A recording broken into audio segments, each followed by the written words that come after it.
Assalamualaikum warahmatullahi wabarakatuh. Apa kabar anak-anak? Semoga kalian selalu dalam keadaan sehat walafiat, selalu dalam lindungan Allah Subhanahu wa Ta'ala, dimanapun kalian berada. Amin ya Rabbal Alamin. Dan tetap semangat belajar. Baik anak-anak, hari ini bertemu lagi dengan Ibu pada mata pelajaran anatomi dan fisiologi. Pada kesempatan hari ini merupakan lanjutan dari materi minggu lalu di part 1, yaitu mengenai kompetensi dasar 3.2 menganalisis anatomi fisiologi rambut, 4.2-nya melakukan pemeriksaan anatomi fisiologi rambut. Sebelum masuk ke materi pembahasan, Ibu akan apersepsi materi minggu lalu. Anak-anak sudah belajar fungsi rambut, struktur batang rambut, bagian-bagian dari akar rambut. Kemudian anak-anak juga sudah belajar zat warna rambut atau pigmen rambut. Ingat ada berapa nak yang bisa memberikan warna rambut? Bagus, ada 2 ya. Apa saja itu? Eumelanin sama pheomelanin. Bagus ya. Silakan anak-anak tetap semangat untuk belajar terus biar tambah pinter, oke? Untuk hari ini, Ibu akan membahas materi tentang fase pertumbuhan rambut. Secara umum, fase pertumbuhan rambut itu dibagi menjadi 3. Yang pertama yaitu fase anagen, yang kedua fase katagen, dan yang ketiga adalah fase telogen. Kita bahas satu-satu ya. Oke, yang pertama yaitu fase anagen merupakan fase pertumbuhan rambut aktif. Sel-sel matrik melalui mitosis membentuk sel-sel baru, mendorong sel-sel yang lebih tua ke atas. Pada fase anagen, batang rambut itu mulai tumbuh dari papila ya yang ada di lapisan kulit dermis sampai akhirnya ke permukaan kulit. Nah, fase anagen ini merupakan fase yang durasinya paling panjang dibanding dengan 2 fase lainnya, yaitu kurang lebih 2 sampai dengan 6 tahun. Faktor yang mempengaruhi lamanya durasi dari fase anagen ini bermacam-macam ya nak. Itu bisa karena faktor genetik, bisa juga asupan nutrisi, gaya hidup, dan lain-lain. Nah, minggu lalu Ibu sudah membahas bagaimana tentang rambut itu tumbuh di permukaan tubuh kita ya. Kecuali bagian telapak tangan, telapak kaki, bibir, dan bagian genetikal eksternal. Pada bagian rambut alis dan bulu mata, fase anagennya tidak terlalu lama. Maka sampai kapanpun rambut alis dan bulu mata tidak akan bisa sepanjang rambut yang ada pada bagian kepala kita ya nak. Sampai sini paham? Oke, kalau sudah paham terima kasih ya. Kita lanjut. Nah, dalam fase anagen ini batang rambut itu menempel pada papila ya. Oleh karena itu, batang rambut masih dapat nutrisi. Asupan nutrisi yang masuk ke dalam tubuh kita sangat berpengaruh terhadap pertumbuhan rambut. Nah, sekarang kita masuk ke fase yang kedua yaitu fase katagen atau masa istirahat atau masa peralihan. Nah, dalam fase katagen, batang rambut sudah terlepas dari papila. Artinya apa? 1. Bahwasanya rambut tidak akan tumbuh panjang lagi. Tetapi seperti kita ketahui bahwa rambut kita ini kan mulai tumbuh dari pila yang ada di lapisan kulit dermis.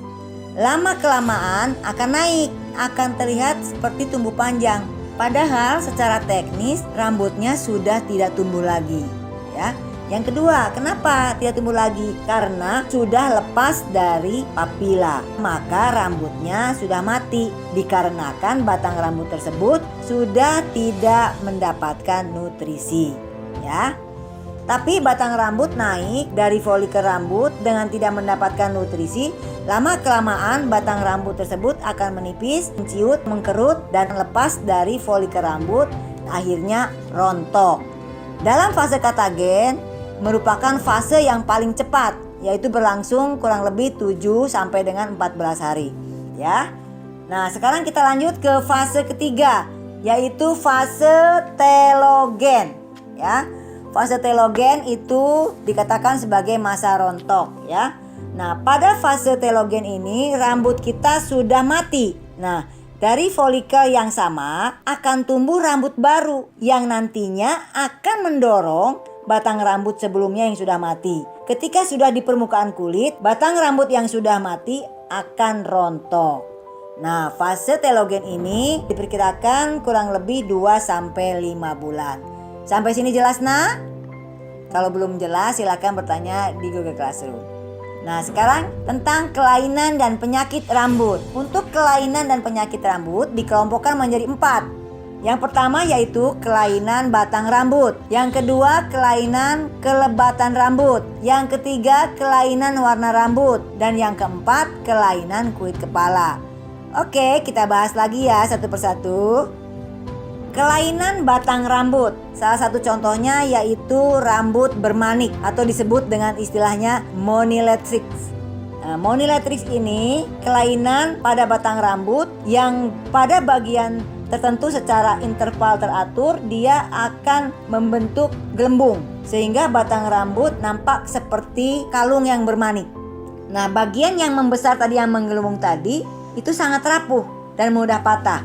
Sehingga rambut tidak dapat bertumbuh dengan panjang secara maksimal. Nah, kemudian yang kedua yaitu anak-anak bisa lihat contoh di gambar itu rambut berpilin atau disebut dengan istilahnya pili-torti ya.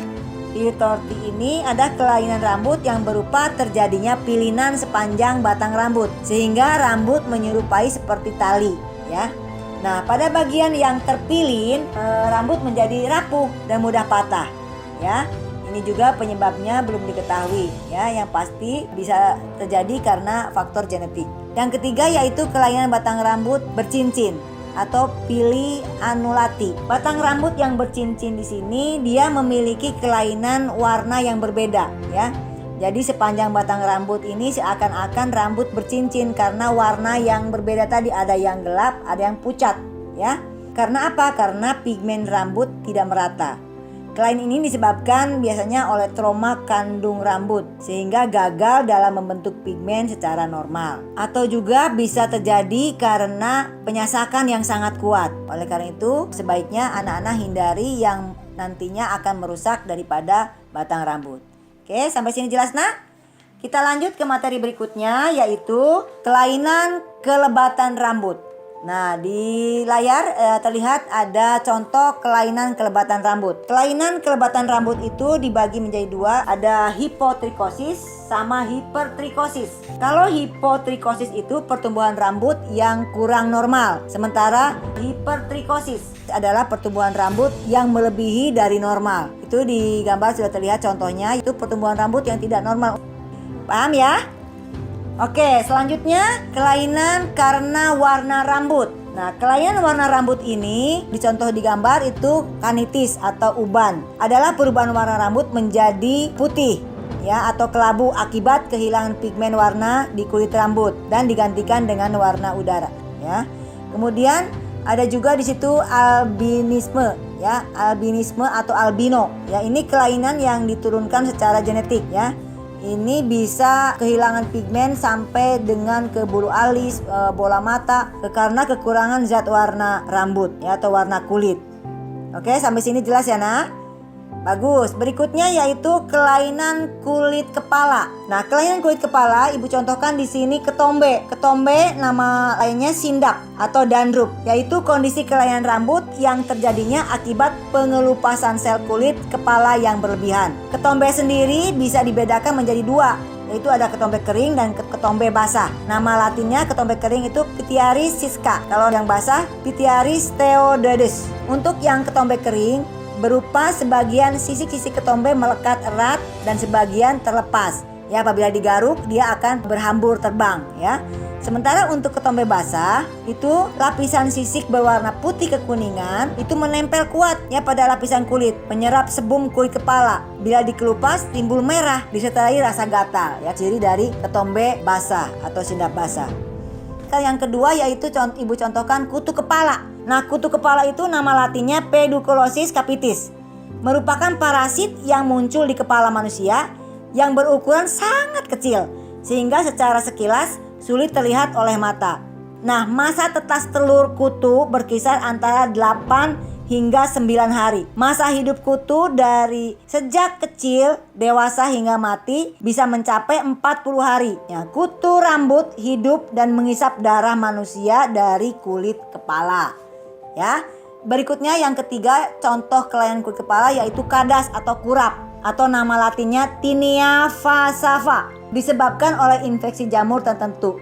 Gejalanya adalah berbentuk kropeng-kropeng atau membulat ya, timbul, terasa gatal, di sekitarnya memerah. Itu contoh dari kelainan kulit kepala kadas atau kurap. Berikutnya yaitu kebotakan atau disebut dengan istilahnya alopecia. Alopecia dapat terjadi karena kerontokan. Rambut dikatakan rontok jika rambut yang rontok melebihi 100 helai. Penyebab kerontokan dapat dikarenakan suatu penyakit seperti tipus, cacar, faktor-faktor setelah melahirkan, faktor keturunan, penuaan, suatu penyakit, obat-obatan atau gaya hidup tertentu. Jenis-jenis alopecia itu ada alopecia androgenetik ya, alopecia aerata dan lain sebagainya. Untuk jenis-jenis alopecia silahkan anak-anak baca di materi yang sudah Ibu share di Google Classroom. Sampai contoh kelainan kulit jelas nak? Bagus kalau sudah jelas. Baik, berikutnya menganalisis. Nah, untuk teknik menganalisis yang perlu diperhatikan yang pertama yaitu jenis kulit kepala. Nah, jenis kulit kepalanya bagaimana? Nah, tadi sudah dijelaskan. Apakah dia termasuk yang normal, yang kering atau berminyak. Yang kedua, tekstur rambut. Jadi bagaimana permukaan rambutnya, disentuh, diraba, halus atau lembut atau kasar. Nah, kemudian yang ketiga yaitu diameter rambut. Diameter rambut itu keluasan dari satu helai batang rambut itu berapa? Apakah dia tebal, apakah tipis, ataukah sangat tipis. Seperti itu ya. Kemudian yang keempat adalah ketebalan rambut. Ketebalan rambut itu di kulit kepala dapat diukur dengan tebal, sedang, dan tipis. Jadi anak-anak perhatikan, harus diraba, dilihat bagaimana ketebalannya pada saat anak-anak melakukan analisis ya. Yang kelima yaitu daya serap rambut atau hair porosity. Daya serap rambut ini kemampuan rambut untuk menyerap cairan ya. Nah, untuk porositas rambut atau hair porosity ini dibagi menjadi 3. Ada porositas rendah, ada porositas sedang, dan ada porositas tinggi. Nah, untuk porositas sedang itu mengalami kesukaran menyerap kelembaban. Hal tersebut disebabkan karena rambut dengan porositas rendah ini memiliki kutikula rambut yang sangat rapat dan sangat bertumpuk antara satu dengan yang lainnya. Ya. Kemudian yang kedua, porositas normal atau sedang. Nah, rambut dengan porositas normal ini mudah menyerap kelembaban dan dapat menahan kelembaban lebih lama. Susunan kutikula rambut rapat namun tidak serapat rambut yang porositasnya rendah. Biasanya rambut ini kelihatan sehat, kuat, bercahaya dan elastis ya. Nah, yang ketiga yaitu porositas tinggi. Porositas tinggi atau high porosity. Rambut dengan porositas tinggi sulit menahan kelembaban karena air dapat dengan mudah masuk dan keluar dari batang rambut. Ya, kondisi ini merupakan rambut yang rusak. Ciri-cirinya terlihat kering, tidak bersinar, batang rambut mudah patah dan ujung rambut biasanya pecah-pecah, ya. Yang berikutnya yaitu elastisitas rambut. Adalah kemampuan rambut untuk meregang dan dapat kembali ke aslinya seperti sedia kala. Nah, rambut basah yang elastisitasnya normal dapat meregang sampai 50% dari panjangnya. Sedangkan rambut yang dalam keadaan kering hanya meregang sampai 1,5 dari kepanjangan rambut. Oke. Nah, yang ketujuh adalah warna rambut. Anak-anak bisa dilihat warna rambut ya, apakah dia termasuk ke golongan yang dark brown atau yang hitam pekat ya, atau yang blonde. Kemudian yang kedelapan adalah panjang pendeknya rambut klien sesuai dengan kondisi yang sebenarnya ya, dari mulai permukaan kulit sampai seberapa panjangnya rambut klien tersebut. Oke. Nah, yang selanjutnya yaitu kelainan yang ada pada kulit kepala dan rambut. Yang tadi sudah Ibu jelaskan di atas. Termasuk yang mana? Apakah ada kelainan yang disebut dengan pilitotri atau kelainan sindap kering atau sindap basah. Begitu ya anak ya. Silahkan kalian isi pada lembar analisis yang sudah Ibu share di Google Classroom ya. Ini yang tadi Ibu jelaskan adalah poin-poinnya. Baik anak-anak, penjelasan materi anatomi fisiologi rambut dimulai dari part 1 sampai dengan part 2. Kesimpulannya adalah sebagai berikut.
Sampai sini jelas, Nak?